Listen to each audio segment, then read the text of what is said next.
Apakah Anda menyadari bahwa semua penduduk Guangzhou belakangan ini sedang dalam kondisi rendah pengeluaran? Saya melihat sebuah laporan yang mengatakan bahwa penerbangan dari Guangzhou ke beberapa kota hanya seharga sekitar $14, tetapi tidak ada yang mengambilnya. Dan sekarang, jumlah penumpang di banyak kereta cepat dan kereta peluru sangat sedikit. Bahkan di area Guangzhou yang paling ramai, restoran cepat saji menjual paket combo, 1 daging dan 2 sayuran, hanya dengan 180 RMB. Ini tidak bisa dipercaya. Lanskap perkotaan di negara kita mungkin telah berubah di luar pemahaman Anda, dan Guangzhou mungkin tanpa sadar telah tertinggal. Mari kita lihat, toko-toko berjejer telah tutup. Di sini, semuanya tutup, termasuk yang ini. Mereka semua sudah pergi. Semua pergi. Guangzhou semakin sepi setiap hari. Bahkan jalan-jalan utama pun lebih jarang dilalui mobil dan orang. Guangzhou dulunya adalah salah satu dari 4 kota tingkat 1 di China dan gerbang selatan negara itu. Namun, dengan menurunnya ekonomi China, Guangzhou pun tak terhindarkan mengalami kemerosotan ekonomi. Jika Guangzhou terus seperti ini, berapa lama kita bisa bertahan? Jujur, Guangzhou saat ini benar-benar menyedihkan. Di permukaan, stasiun kereta bawah tanah Tuxi masih padat dan distrik bisnis Tianhu masih ramai.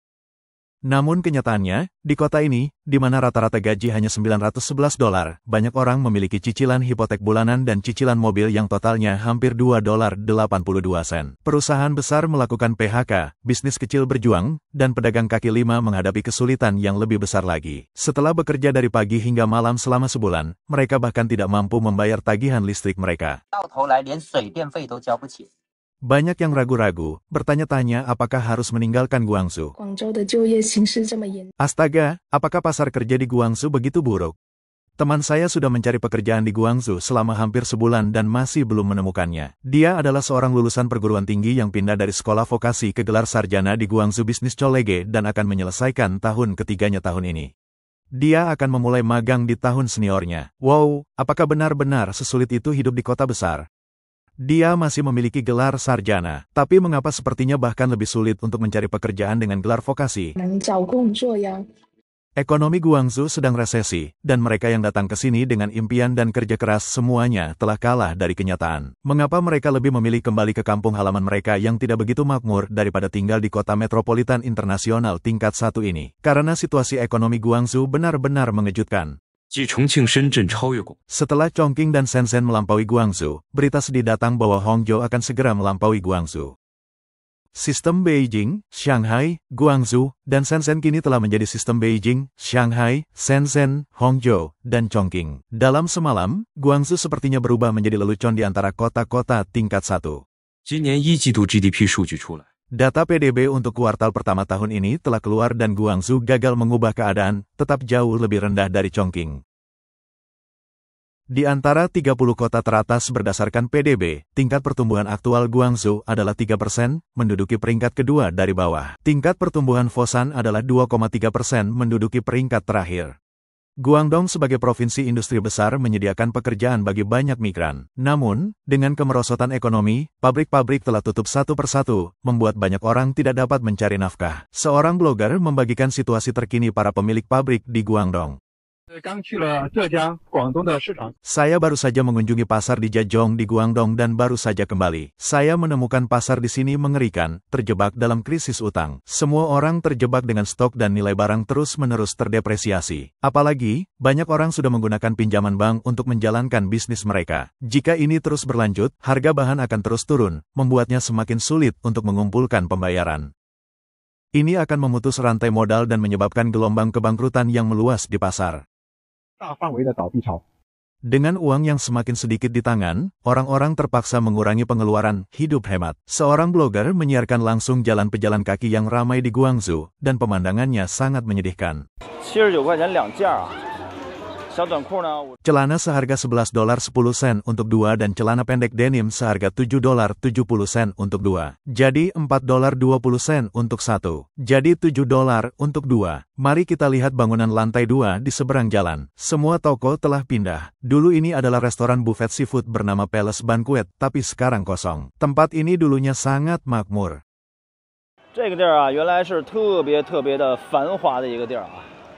Seorang pria menggambarkan situasi ekonomi Guangzhou tahun ini.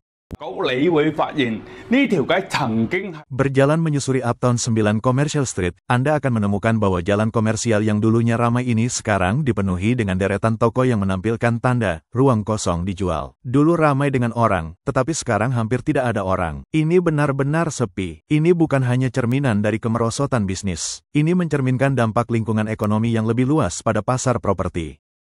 Banyak bisnis kecil berjuang dan tutup satu persatu. Perusahaan besar melakukan PHK dan memotong gaji untuk bertahan hidup. Penduduk Guangzhou mungkin tampaknya masih tinggal di kota yang ramai dan makmur ini, sementara mereka yang akrab dengan situasi tahu perbedaannya. Tekanan bagi banyak orang tidak terbayangkan, menggertakkan gigi dan membayar hipotek mereka. Harga melambung tinggi sekarang. Tanpa setidaknya $28, Anda tidak bisa menyelesaikan belanja. Sayuran terkadang lebih mahal daripada daging. Selain biaya hidup dasar, hipotek seperti gunung yang membebani hidup kita. Biaya les anak-anak, pakaian, asuransi, biaya pengelolaan properti, semua jenis pengeluaran lainnya, dan situasi keuangan yang sudah ketat.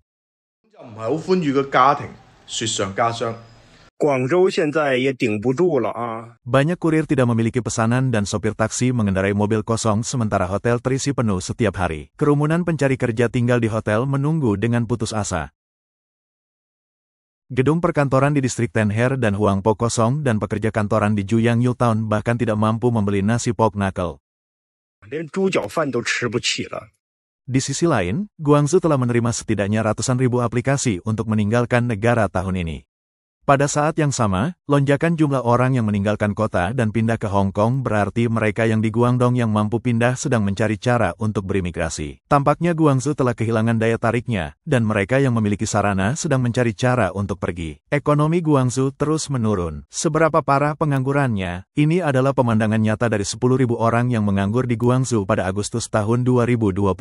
Situasi rekrutmen pekerjaan di Guangzhou tidak optimis. Secara khusus, ada lebih sedikit kebutuhan perekrutan tetapi lebih banyak pencari kerja. Merekrut satu orang seringkali dikelilingi oleh puluhan orang yang bersaing untuk pekerjaan itu. Banyak orang tidak dapat menemukan pekerjaan, terpaksa bekerja satu hari, dan kemudian mengambil libur seminggu dan tidak dapat bertahan dalam situasi jangka panjang seperti itu. Akibatnya, pekerja migran di Guangzhou terpaksa kembali ke kampung halaman mereka, menyebabkan penurunan tajam dalam bisnis bagi pemilik kontrakan Guangzhou. Tanpa orang luar datang ke Guangzhou, kami para pemilik kontrakan akan kelaparan. Jadi, sulit untuk menghasilkan uang di Guangzhou, dan sangat sulit untuk menemukan pekerjaan. Bisnis sewa di Guangzhou tahun ini sangat sulit. Tingkat kekosongannya sangat tinggi, dan saya tidak tahu mengapa. Sebagai pemilik kontrakan dengan banyak properti di Guangzhou, saya memiliki perasaan yang mendalam. Ini benar-benar sulit. Perumahan sangat penting untuk hidup, bukan? Segala sesuatu yang lain adalah pilihan. Jika bisnis sewa sangat sulit, bayangkan betapa sulitnya bagi industri lain. Seorang pria mengidentifikasi beberapa fenomena aneh di Guangzhou pada tahun 2025. Pertama, tidak ada seorang pun di obrolan grup atau di momen WeChat yang berbicara tentang promosi, kenaikan gaji, atau pindah pekerjaan. Di masa lalu, orang sering mengeluh tentang lembur yang berlebihan, ingin berhenti, pindah pekerjaan, atau menerima kenaikan gaji. Tahun ini, semua orang berkata, saya ingin lembur. Kedua, mungkin untuk keamanan makanan, banyak orang di Guangzhou membawa makan siang mereka sendiri untuk bekerja. Ketiga, properti bekas sama sekali tidak laku. Pria ini berkata, fenomena aneh keempat adalah banyak pusat perbelanjaan di Guangzhou telah tutup, seperti supermarket Yanghai di Baxian Plaza dan toko Walmart Guangzhou Xinggong. Mereka dulu penuh sesak, tapi sekarang mereka tutup begitu saja. Kelima, ruang kantor di Guangzhou sulit disewakan. Keenam, layanan pengiriman makanan dan taksi sangat cepat, bahkan selama jam sibuk. Ketujuh, dia menerima beberapa panggilan dari perusahaan pinjaman setiap hari. Melihat nomor telepon yang tidak dikenal membuatnya tidak yakin apakah harus menjawabnya atau tidak. PDB Guangzhou pada kuartal pertama 2025 cukup mengejutkan. Tempat pertama ditempati oleh Shanghai dengan 178,417 miliar. Kedua adalah Beijing dengan 170,359 miliar. Ketiga adalah Shenzhen dengan 125,4 miliar. Keempat adalah Chongqing dengan 106,122 miliar. Dan Guangzhou secara mengejutkan berada di peringkat kelima dengan 105,53 miliar. Berdasarkan data dari paruh pertama 2025, PDB Guangzhou mencapai 211,283 miliar. Dihitung dengan harga konstan, ini mewakili pertumbuhan tahun ke tahun sebesar 3,8%. Dibandingkan dengan kota-kota daratan lainnya, output ekonomi Guangzhou pada paruh pertama 2025 masih berada di peringkat kelima. Meskipun angka PDB ini mungkin tampak masuk akal di permukaan, kenyataannya, PDB Guangzhou pada paruh pertama tahun ini tertinggal dari Chongqing lebih dari 10 miliar. Para blogger telah menganalisis situasi ekonomi Guangzhou saat ini. Mari kita bicara data. Kumpulan data pertama adalah total modal, yang mewakili jumlah semua kekayaan yang tertarik ke sebuah kota. Beijing, karena konsentrasi kantor pusat perusahaan milik negara, menduduki peringkat pertama secara nasional, dengan total modal mencapai 3,64 triliun. Shanghai sekitar 3,22 triliun. Menurut Anda, berapa Shenzhen? Anda mungkin berpikir 2,8 triliun, tapi tidak. Itu 1,98 triliun. Dibandingkan dengan Beijing dan Shanghai, kesenjangannya sangat besar. Guangzhou hanya memiliki 1,3 triliun, kesenjangan yang sangat besar dibandingkan dengan Shenzhen. Kesenjangan antara Guangzhou dan Shenzhen adalah 736,92 miliar. Jadi, Guangzhou telah tertinggal. Blogger tersebut membandingkan pendapatan fiskal untuk kota-kota tingkat 1, menunjukkan bahwa pendapatan fiskal Shanghai adalah 117,32 miliar, menduduki peringkat pertama secara nasional. Beijing menduduki peringkat kedua dengan 89,28 miliar, dan Shenzhen menduduki peringkat ketiga dengan 54,83 miliar, jauh tertinggal. Keempat adalah Hangzhou dengan pendapatan fiskal 37 miliar, sementara pendapatan fiskal Guangzhou hanya 27,39 miliar, menduduki peringkat ke-8 secara nasional. Blogger tersebut juga secara objektif menunjukkan bahwa Guangzhou termasuk dalam sistem fiskal tingkat ketiga. Jika standar pendapatan fiskal yang sama digunakan, pendapatan fiskal Guangzhou seharusnya 37,83 miliar, menduduki peringkat keempat. Blogger tersebut kemudian membuat peringkat 3 pajak utama. Shanghai menduduki peringkat pertama dengan 168,12 miliar. Beijing menduduki peringkat kedua dengan lebih dari 130 miliar. Shenzhen menduduki peringkat ketiga dengan 84,06 miliar. Hangzhou menduduki peringkat keempat dengan lebih dari 54,66 miliar, dan Guangzhou menduduki peringkat kelima dengan hanya lebih dari 49 miliar, lagi-lagi tertinggal. Blogger tersebut menganalisis jumlah perusahaan super yang terkonsentrasi di kota-kota yang menunjukkan bahwa dalam peringkat Fortune 500, Beijing menduduki peringkat pertama dengan 47 perusahaan. Shanghai menduduki peringkat kedua dengan 12. Shenzhen dan Hangzhou imbang di posisi ketiga dengan masing-masing 9, dan Guangzhou menduduki peringkat kelima dengan hanya 6. Beijing, Shanghai, dan Shenzhen masing-masing memiliki lebih dari 400 perusahaan terdaftar A-share. Secara logis, Guangzhou seharusnya memiliki setidaknya 300 perusahaan terdaftar. Namun, kenyataannya hanya memiliki 154, menduduki peringkat ke-6. Data di atas dengan jelas menunjukkan kelemahan ekonomi Guangzhou dan ketidakmampuan yang jelas untuk mengatasinya secara bertahap keluar dari 4 kota tingkat 1. Selain itu, pada paruh pertama tahun ini, tingkat pertumbuhan PDB Guangzhou hanya 3,8%, menduduki peringkat terakhir di antara 10 kota teratas China dan lebih rendah dari tingkat pertumbuhan ekonomi nasional dan provinsi Guangdong. Ini menunjukkan bahwa Guangzhou secara praktis telah keluar dari 4 kota tingkat 1 di China. Sikap Taipan Hong Kong Lai Ka-shing, yang dianggap sebagai visioner bisnis yang tangguh terhadap Guangzhou, juga mencerminkan penurunan nilai ekonomi kota tersebut. Pada Juli tahun 2025, Hutcherson Wah Properties, anak perusahaan dari Likas Chongqing Group, meluncurkan penjualan terkonsentrasi 400 unit di 4 proyek real estate di 4 kota di Provinsi Guangdong. Kuo, Yangsan, Guangzhou, dan Dongguang. Khususnya, properti yang dipromosikan menawarkan harga yang sangat rendah. Misalnya, harga kondominium satu kamar tidur seluas 51 meter persegi di Longpo Huzhou dulunya adalah $1.457 hingga $1.961 per meter persegi. Sekarang, harganya $129 per meter persegi. Jadi, kondominium tingkat menengah hingga tinggi dijual hanya seharga $62.64. Harga villa di Haimansion Dongwon telah anjlok dari $6.164 hingga $9.527 per meter persegi menjadi $2.522 hingga $544 per meter persegi. Diskon yang begitu signifikan benar-benar tidak biasa. Beberapa peneliti investasi dengan latar belakang modal milik negara dengan belak-belakan menyatakan, ini tidak terlihat seperti keputusan bisnis yang sederhana. Ini lebih seperti Li Ka-shing secara aktif menarik diri dari aset inti China. Bahkan, selama dekade terakhir, ada spekulasi konstan tentang penarikan bertahap Li Ka-shing dari pasar daratan.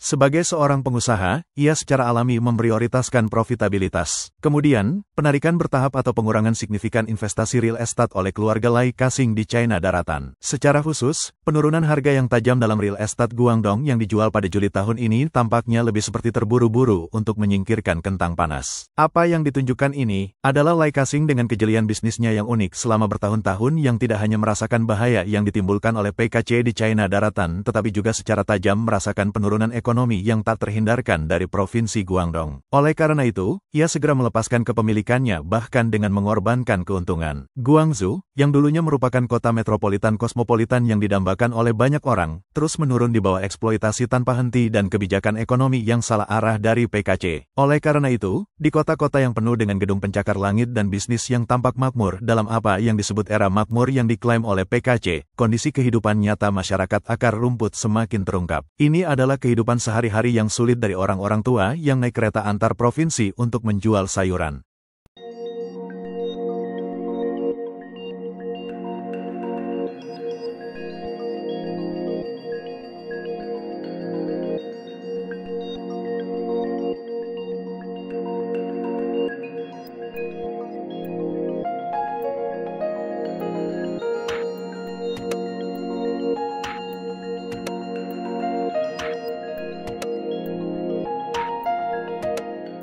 Seorang ayah muda penyandang disabilitas menggendong putranya di punggungnya, menjual barang-barang kepada pejalan kaki hari demi hari untuk menghidupi keluarganya. Netizen mengabadikan adegan yang menyentuh dan pedih ini. Di China Daratan, orang tidak berani secara terbuka mempertanyakan pemerintah dan hanya dapat mengubah semua kesulitan menjadi takdir pribadi. Jadi, subtitle berbunyi, nasib merenggut hak mereka untuk berlari, tetapi dia tidak membiarkannya menghentikannya. Tubuhnya yang lumpuh menopang keluarga. Dia mengulurkan tangan lagi dan lagi, tetapi penolakan tidak bisa memadamkan harapan untuk hidup. Saya masih belum menemukan uang untuk susu bubuk putra saya. Masa kecil putra saya terikat di punggung saya dengan tali. Saya tidak bisa mengubah latar belakangnya, tetapi saya ingin mengubah masa depannya melalui usaha saya sendiri. Kesulitan hidup membanjiri saya seperti air pasang, dan putra saya adalah keyakinan di hati saya. Sekian untuk hari ini. Jika Anda menikmati konten kami, silakan berikan like, berlangganan, tinggalkan komentar, dan bagikan dengan teman. Kami menghargai dukungan Anda, dan sampai jumpa di lain waktu.